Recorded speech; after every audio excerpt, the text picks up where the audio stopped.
ఏపీలో కొత్త రేషన్ కార్డులు రాబోతున్నాయి. మే నెల నుంచి ఏటీఎం కార్డు సైజులో కొత్త రేషన్ కార్డులు జారీ చేయబోతున్నామని మంత్రి నాదెండ్ల మనోహర్ ప్రకటించారు.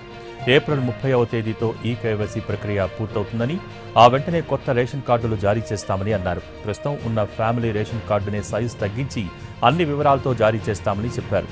కొత్త కార్డుల జారీ సమయంలోనే కుటుంబ సభ్యుల జోడింపు, తొలగింపు కోసం ఆప్షన్స్ ఇస్తామన్నారు.